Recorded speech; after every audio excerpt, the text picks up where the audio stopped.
Queridos irmãos sacerdotes, creio que na grande maioria, irmãos que foram ordenados por Dom Belvino, aqui talvez os que não foram ordenados por ele, acho que só o Padre Anuar, né? Algum outro? O Padre Rocha também não, né? Mais algum? Então o Padre Anuar, que é religioso, serve dos pobres, e o Padre Rocha, que foi ordenado numa outra diocese, depois veio estar conosco. Mas o número não é pequeno, em torno de 100 sacerdotes, entre aqueles que ele ordenou aqui entre nós e para a nossa igreja particular de Divinópolis, e aqueles outros tantos que ele ordenou também em Itumbiara, em Patos de Minas, como também os muitos religiosos que o convidaram para ser o bispo ordenante na ordenação deles. Então, um número bastante significativo. E era algo que Dom José gostava de dizer de boca cheia, né?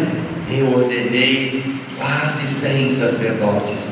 Inclusive lá dos nossos, na casa dele, ele tinha um quadro com retratinho de todos, né? E gostava de perguntar às vezes: por onde anda este? Por onde anda aquele? E aí ele respontava: esse aqui morreu, esse aqui desistiu. Mas ele tinha gosto de se colocar diante daquele grande quadro onde estava o rostinho de boa parte daqueles que ele ordenou aqui entre nós.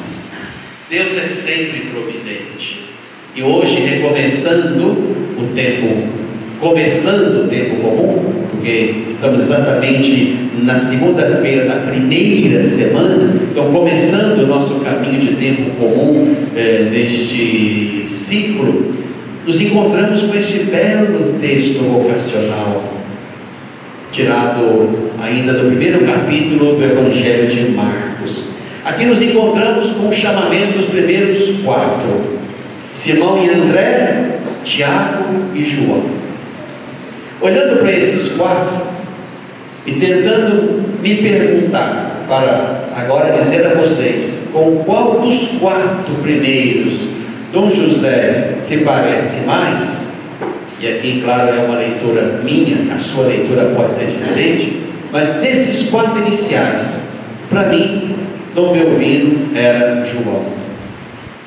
E vou dizer por quê.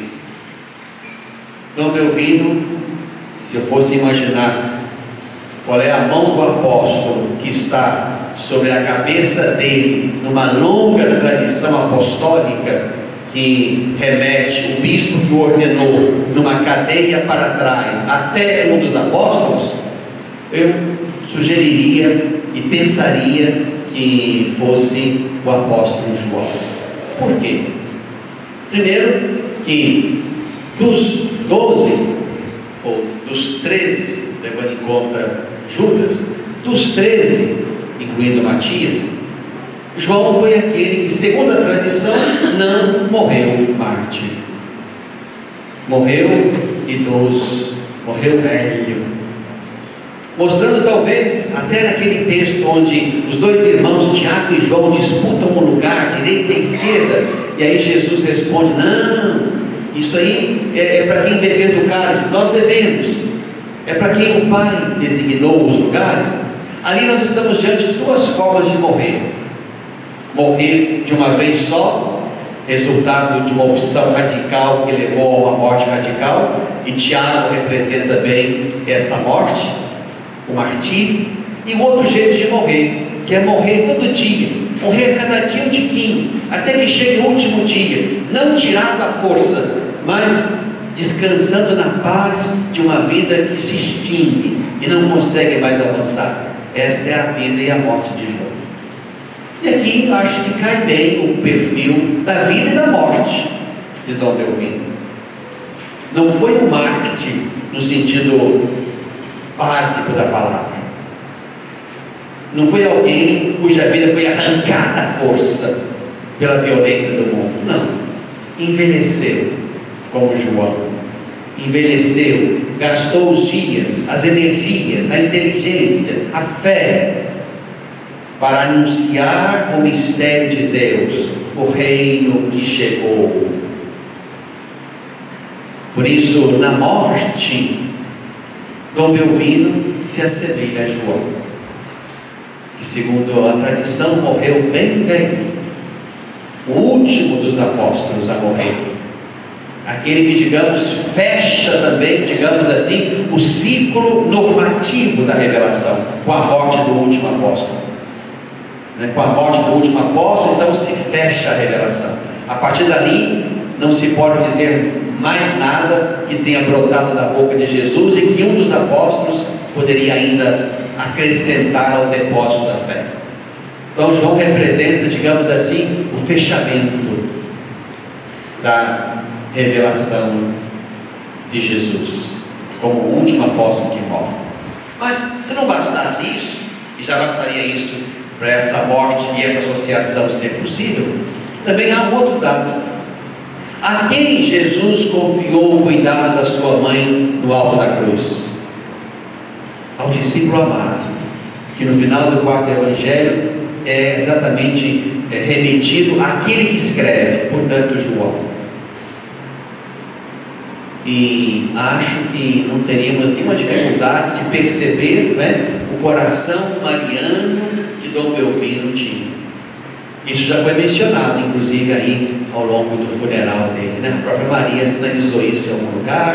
Vídeos rodaram na internet que ele mesmo tivesse dito, de Maria na vida dele, como é que ao longo do seu ministério sacerdotal e episcopal a Virgem Santíssima foi marcando presença pelos títulos das paróquias e das dioceses nas quais ele trabalhou. Então também aqui não é difícil ligar Dom Belvino a João, o amigo de Maria, o cuidador de Maria, o zeloso protetor de Maria, o guardião da Virgem Santíssima. Por isso acho que aqui nesse belo texto vocacional nós poderíamos sim associá-lo a este aqui, a este apóstolo João, um dos 4 primeiros. E aqui nós queremos agradecer imensamente a Deus pela vida, pelo ministério, pelos dias, digamos, pelo martírio cotidiano desse nosso amigo e amigo de Deus, e pelo jeito sereno de mostrar que a vida é assim: ou se morre de uma vez só porque alguém nos atacou e nos matou, ou se morre todo dia um pouquinho, até que chega o dia em que não se vive mais, porque ali a missão termina e a vida é não tirada à força, mas entregue como quem concluiu o caminho e agora confia ao Senhor a vida que segue e que só o Senhor pode dar. E termino, claro, se podemos nesse dia também, pensando em Dom Belvino, pedir algo para nós. Quando eu falo nós, é a igreja e não só a nossa. Pedimos a Ele que peça a Deus que continue chamando, gritando, berrando aos ouvidos dos nossos jovens, rapazes e moças, para que abracem a vocação consagrada, sacerdotal, religiosa. Isso anda em míngua, irmãos. Talvez uma das grandes crises do nosso tempo, fora outras que existem, mas uma das crises do nosso tempo é a crise vocacional. Está aqui o padre Armando, que vem lá da diocese de Chapecó, em Santa Catarina, veio perguntando: Dom José, não temos paz para mandar para a gente lá, não? Nós estamos passando aperto. Uma diocese do sul do país, para não dizer outras lá, e para não dizer outras tantas, no centro-oeste, no norte, no nordeste, no norte de Minas. As vocações andam à míngua, também as vocações religiosas. Estão aqui as irmãzinhas servas de Maria, que estão conosco há 30 anos, e não tem vocações nossas junto delas também. Então, se podemos pedir algo a Dom Belvino, para que ele, como nosso amigo, interceda a Deus por nós, é isso: que ele peça a Deus que continue chamando, mas que não chame baixo, chame alto, insista com aqueles corações que têm uma certa abertura para a vida de especial consagração. Por isso que na oração, na lembrança da Páscoa de Dom Belvino, que não sei se já receberam ou vão receber, já receberam? Tá. Aí nós colocamos, quero terminar com ela, uma prece à Virgem Maria pelas vocações sacerdotais, religiosas, missionárias. Dom Belvino, que prezou tanto por isso. A nossa diocese teve digamos assim, um cume do trabalho vocacional com ele.